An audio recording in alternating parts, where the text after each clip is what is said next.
Welcome back to Scale Model Kit Review Studio. Welcome back to another 3D printed bust. This time it is Galadriel, and this was a custom print by NY3D Creations. She is fantastic. Lord of the Rings, latest series there, and I must say she's fantastic. She is printed in 1/3 scale. And of course you can get her smaller if you like from Mike over at NY3D Creations. She's not available as a STL from Mike. He simply prints them out for you. Custom prints, as always. Contact Mike directly on his website. I'll put a link down below. But here's his card. And like I said, contact Mike over there at NY3D Creations. He's the original OG printer for these things, and his prints are flawless and fantastic. So what I've done already is I've already primed her. I cleaned off all the little tiny supports. There weren't much at all. Filled in whatever holes need to be filled in. On her head, she had a couple of drain holes, anti-suction holes on the top of her head. I filled those in already. The head does come off separately and makes to be very nice there. So we can go ahead and paint her flesh tone. She's going to have a very light colored flesh tone, and I hope to film that for you as I paint this up during one of our Saturday afternoon Way of the Dragon paint up series with Gilbert Mondragon from the Styrene Syndicate. Boy, I can't talk today. It is Saturday morning, and I was just getting her ready today. We're going to be painting her at 3 o'clock Central, so look for that live feed on my channel. In the tab up above, if you miss it, you can click the live tab, and you can see all the previous live feeds I've done. And I am editing the video for my Nosferatu bust that I finished painting up, and that will be coming out very soon. That was our last paint up that we did. But I must say, she looks fantastic, and we're going to get her most of her head done. It's going to take quite a bit of work because we want to make her flesh tone look just like her. She's very fair-skinned and blonde-headed. So that's what that looks like there. And the armor is fantastic there. Very detailed. Along with the sword. We've got her sword that mounts into the back just like that. I'm just going to glue it in place. A lot of guys are putting magnets on it, but I'm going to glue it in place. And the stand I went ahead and filled it with 2-part resin, smooth cast, smooth on resin, and it's fantastic. It's got some weight to it. It's heavier than a hockey puck. Those of you who are hockey fans, you'll know what I'm talking about. So this is definitely heavier than a hockey puck, and it's just going to help support this later on because this will be glued down on top of that, just like that. Okay, so there we go. She's fantastic from Lord of the Rings, and stay tuned for more in this video. I'll be right back with some more progress. Close-up of Galadriel. She looks really good.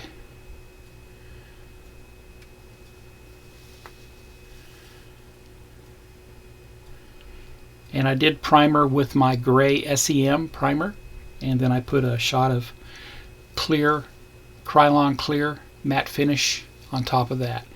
And just getting ready to spray the base coat of flesh colors onto her.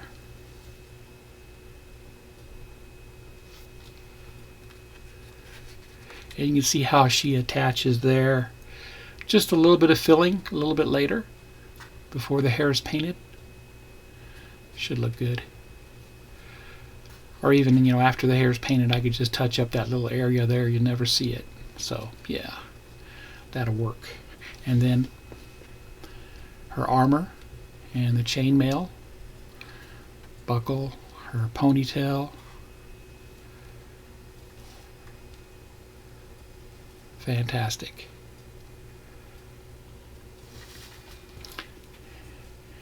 And details for the sword. Other side. And of course the stand.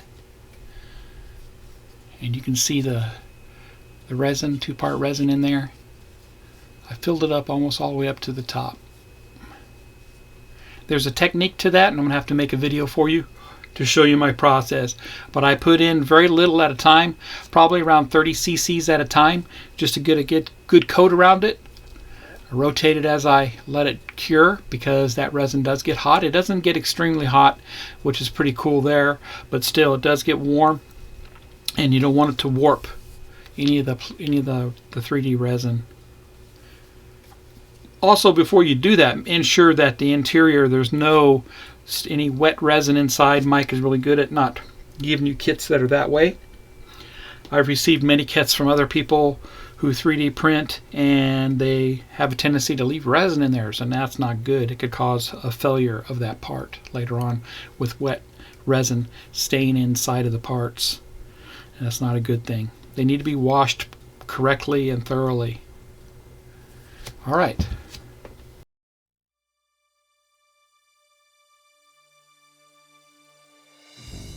And welcome back. I'm going to go ahead and show you my painting process I used for this bust.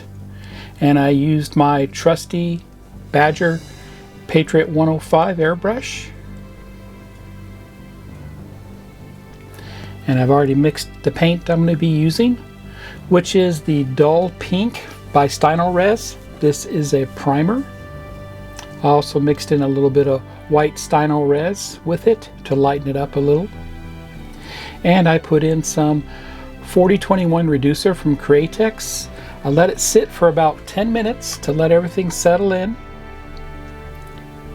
And now I'm going to pour it to the airbrush. My pressure I'm using, around 20 psi. And of course I have a MAC valve down below on the air hose, below the airbrush on the air hose, a MAC valve, and I can control my airflow with that even more so.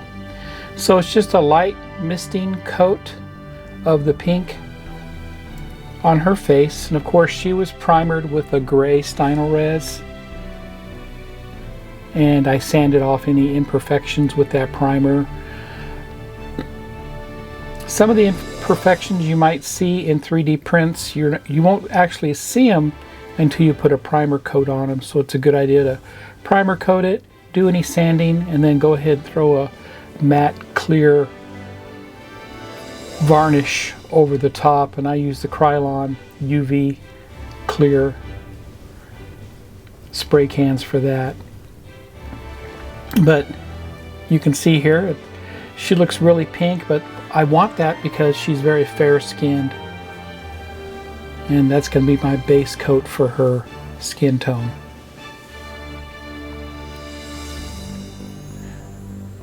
Looking good.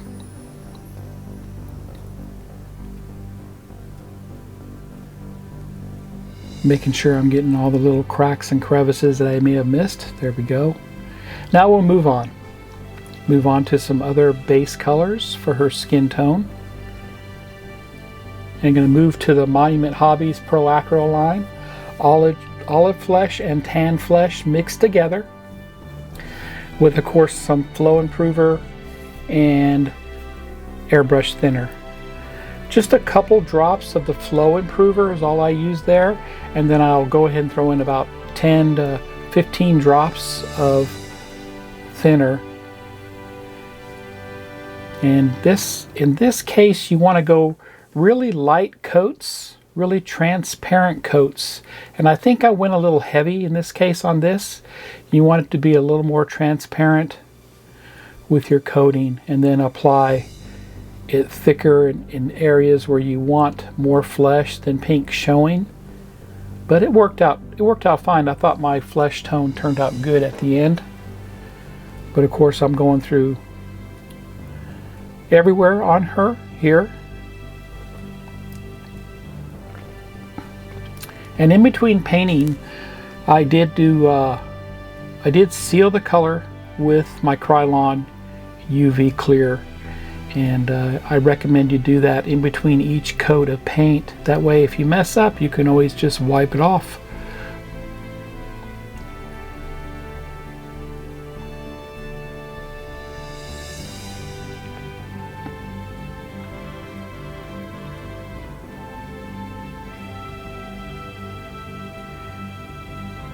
I didn't speed up the video at all with this. I wanted you to see how I did things in real time, how long it takes, and it really doesn't take that long. And remember, this is just part 1 of this video. I'll be giving you a part 2 that follows this video. Now I'm going to go ahead and just put a color, base coat of color for her hair. And it just kind of, I like painting the hair because it lets me see how her skin tone looks compared to the hair, you know, and gives me that overall view of her. So that's what I'm doing here, just putting a base color, blonde hair. She has very blonde hair, and that's probably one of the hardest things to paint is blonde hair.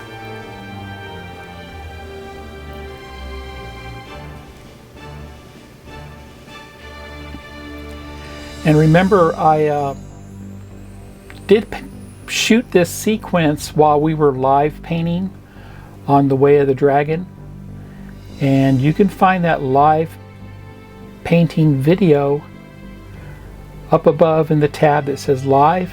Click on that and that will take you to all my live videos. There you'll see all the live paintings I did.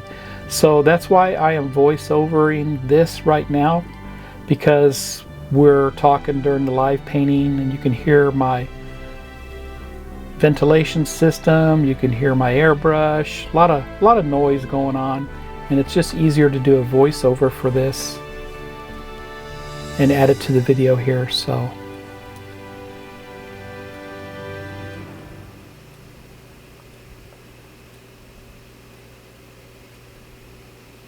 but she was a lot of fun to paint.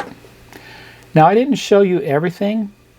I didn't show you how I did her eyes, and I did use decals for her eyes, and I'll talk about that later. But I also didn't show you all the... I added a little bit of oils to her, but not much. Mostly the pan pastels and the acrylics now that I'm using. But yeah, I just did not... I thought I painted her eyes, you know, my process for doing her eyes, which isn't much because, like I said, I did use decals for the eyes. Now as far as her hair goes, I didn't film that. I did hand paint her hair later on, and used Pro Aquarelle acrylics. I used one of the Signature series for that.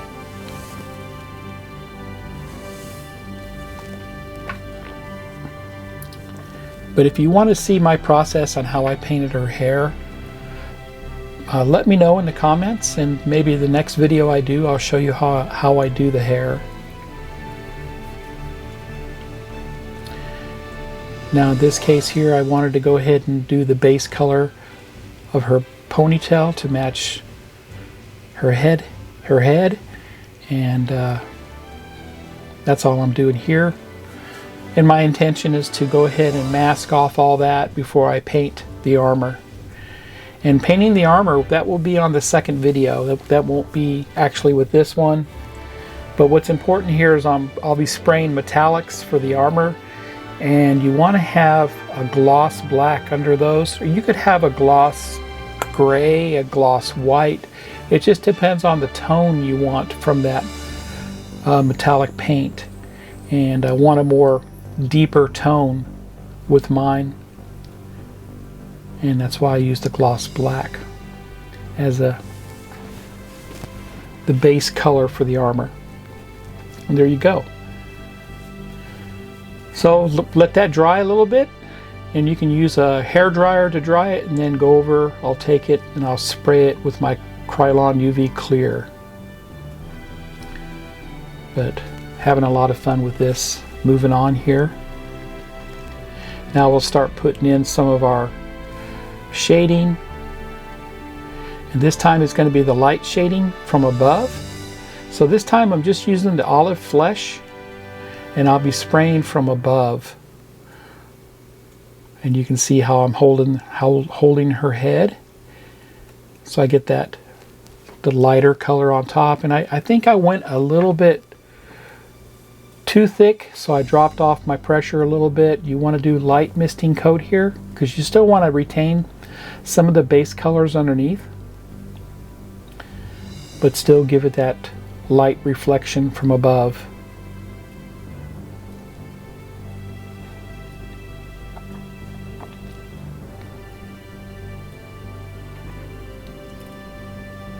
Doesn't take much.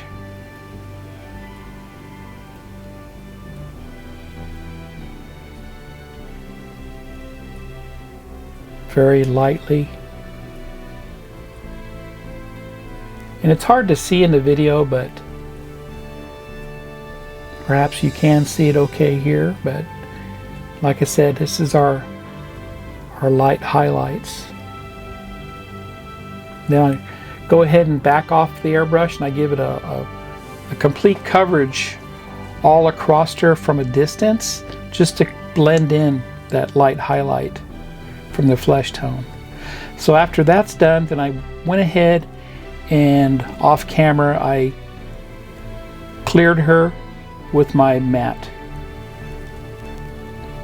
UV Krylon paint. So now I'm going to use this Shadow Flesh from Pro Acryl Monument Hobbies. I love the paints. They thin really nicely and they airbrush really good. So you can see I'm going in from below, working my way up. In this case, we want to have shadows, the natural shadows below her nose, below her chin, below her eyes, or above her eyes actually, right? Below the eyebrows, and around the ears, around the hairline. We got the hairline covered pretty much with the pan pastels a little bit later, but very light coats. You don't want it to be real heavy. You almost want your paint to be transparent, so you know, put a lot of thinner in it compared to paint, so it's more transparent than anything. And I thought I did a good job here.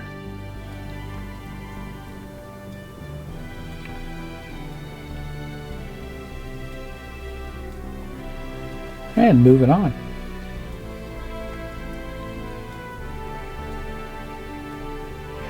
Now I'll use the pan pastels, and you want to use very little of this. A little goes a long way, and I use a filbert brush for that. Have a clean filbert brush for blending, and then have your other brush for the color. And just apply the color where you want it, and then blend it with the clean filbert brush that you have separate. Here I am actually wiping off the excess on a paper towel and then applying it. If you haven't done so already, reach down there and hit the like button and subscribe if you don't subscribe already. But I like using this color, the red oxide. Works very well for some of the shadowing and working some of the areas on the face, around the eyes, nose, and mouth. And here we are. Here I am using a clean brush to blend it. Now remember, when you go to clear coat this, you could lose some of this because it's a powder, right? The pan pastels, you could lose some of that. So sometimes you kind of want to go a little thick with it, because by the time you clear it, some of it will go away. But that's okay, you could always reapply it later and clear again. But I do recommend you clear coat this after you're finished, before you apply your next color. That way, if you make a mistake on your next color, you can always remove it.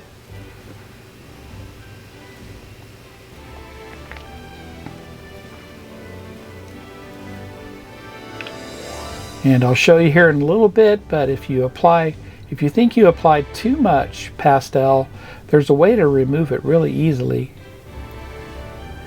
And as far as your filbert brushes go, don't clean them off with any kind of solvent or anything like that.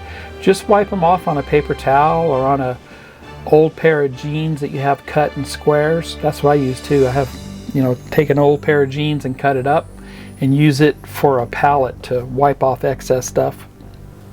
That works very well.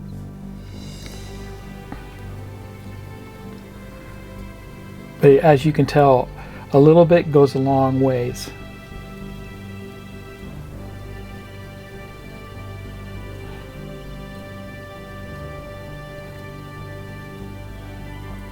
Once again, blend it.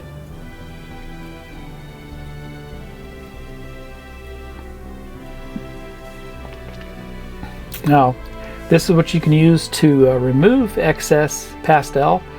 The makeup wedges, these are fantastic. They have multiple uses. In this case, for the pastels to help blend and remove excess. Works very well for that.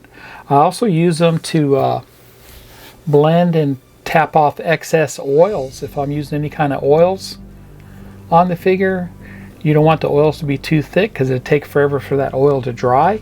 So you can use that makeup wedge to remove excess oil and help blend it. Works great for that. Those are fantastic. You definitely need to have those makeup wedges in your arsenal when it comes to painting.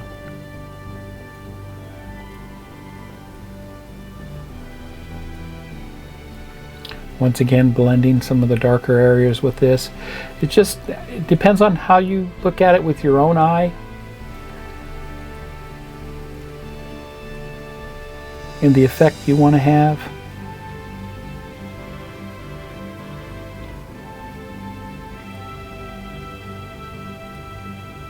In this case, I want to have that shadowing in her mouth a little bit.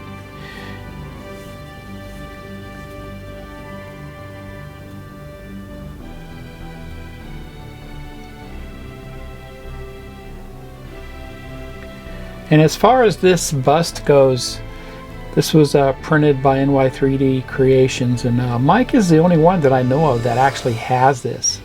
The sculptor that made this isn't around anymore. So it's a shame because the sculptor actually is very talented and hasn't come out with anything more, but there's lots of detail on this print. So if you want one of these for yourself, I don't think Mike might have it on his site, and he may not. If he doesn't have it on his site, just send him an email. Ask him if it's available. But see, everything's blending really good with that sponge, with that wedge. I really like them. They work great. And of course, I'm going to go ahead and clear coater, lock in those colors.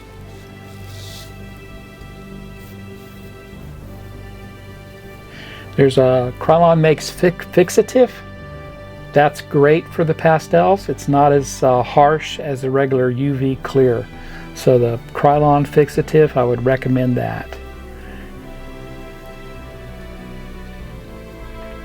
And of course, I didn't show the process here, but I used the Payne's Gray to kind of darken around her eyes, around her nose. If she had, more wrinkles and creases, you'd use it there. But yeah, I didn't show that process, but I did use some Payne's Gray pan pastels for this. Getting close to the finish of this video. And remember, I was filming this while we were doing the live paint up, and that is found up above in the tab. Click on the live tab and you'll find the video for this. There we go. That shows it even more. Now I'm going to do the I didn't show this either, like I said. I think I forgot to turn on the camera, but basically I'm just painting the base color for the eye, and you can see what colors I use there. My mixture, it's a mixture of colors. And Joe Hudson was the one I got that from. And if you all know who Joe Hudson is, look him up. He's a great painter. But you can see I used Evolution X eyes the ID decals, and I'll put a link down below for that. They are fantastic. So here's a little conglomeration of what everything looked like before I started painting the armor. So I completely had her head, eyes, everything done, and then her hair. You can see I kind of darkened up her hair a little bit, brush painted numerous different colors here, using the Pro Acro Monument Hobby paints, and I'm very pleased how she turned out at this point. I did break off a little bit of her hair on the bottom left side there. I dropped her and a couple pieces broke off, so I had to re-sculpt those pieces on the bottom of her hair. And you can see my progress, hair colors.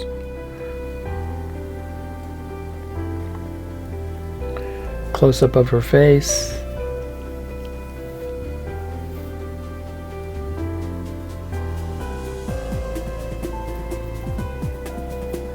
You can see how nice those decals look.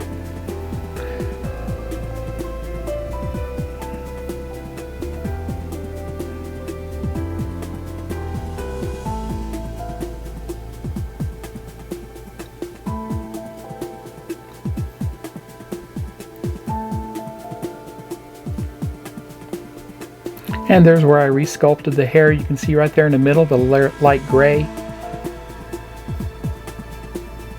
to fix those because I could not find the pieces to glue them back on. So resculpted them, smoothed them out, and painted them. You can't even tell now. There you go. So if you like my content, please subscribe to my channel and smash that like button, everybody. And don't forget to watch the live videos as I had two videos. The first video was what you just saw, and the second video live was painting the armor. So have a great day, everybody.